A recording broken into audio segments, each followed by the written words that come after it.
Menteri Komunikasi dan Informatika, Menkominfo, Johnny G. Plate bungkam saat ditanya mengenai pengusutan kasus dugaan tindak pidana korupsi pengadaan Base Transceiver Station, BTS, 4G dan infrastruktur pendukung paket 1, 2, 3, 4, dan 5 Badan Aksesibilitas Telekomunikasi dan Informasi, Bakti, Kementerian Komunikasi dan Informatika, Kominfo, 2020 hingga 2022. Dalam kasus ini, Kejaksaan Agung, Kejagung, memeriksa Johnny Plate beserta adiknya, Gregorius Alex Plate sebagai saksi dalam perkara tersebut. Gregorius bahkan mengembalikan fasilitas yang diterimanya dalam bentuk uang sebesar 534 juta rupiah. Saat ditemui di gedung DPR, Senayan, Jakarta, Senin, 10 April 2023, Johnny Plate enggan menjawab terkait perkembangan kasus yang membuat dirinya dan adiknya diperiksa itu. Namun, saat ditanya lebih lanjut mengenai pembicaraan tingkat I terhadap RUU tentang perubahan kedua atas UU Nomor 11 Tahun 2008 tentang ITE, Plate tetap tidak mau menjawab.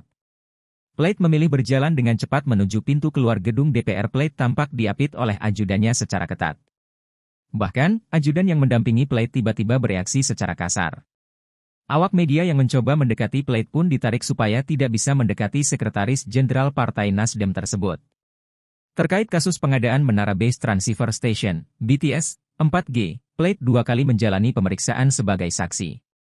Johnny yang juga merupakan Sekretaris Jenderal Partai Nasdem itu pertama kali diperiksa sebagai saksi oleh Kejagung pada 14 Februari 2023. Pemeriksaan keduanya sebagai saksi digelar pada 15 Maret 2023.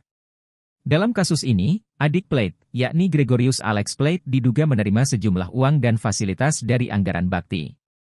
Uang yang diterima Alex mencapai 534 juta rupiah. Kuntadi masih belum bisa memberikan penjelasan lanjutan soal aliran dana bakti terhadap adik Johnny Plate itu. Sebab, hal itu masih menjadi materi penyidikan. Kuntadi hanya menegaskan pihaknya masih terus mendalami posisi serta keterkaitan Gregorius Alex Plate dalam proyek bakti. Menurut dia, ada kemungkinan Gregorius berkaitan dengan jabatan kakaknya atau Menkominfo. Ia mengatakan, Alex sudah mengembalikan uang itu kepada penyidik Jampitsus Kejagung. Dalam perkara dugaan korupsi BTS 4G Bakti Kominfo, kata Kuntadi, penyidik telah menerima pengembalian uang senilai Rp10.149.363.250. Menurut Kuntadi, jumlah uang tersebut di luar dari sejumlah barang yang telah disita dalam kasus tersebut yang berupa kendaraan, sepeda motor, serta rumah. Terima kasih sudah nonton, jangan lupa like, subscribe, dan share ya!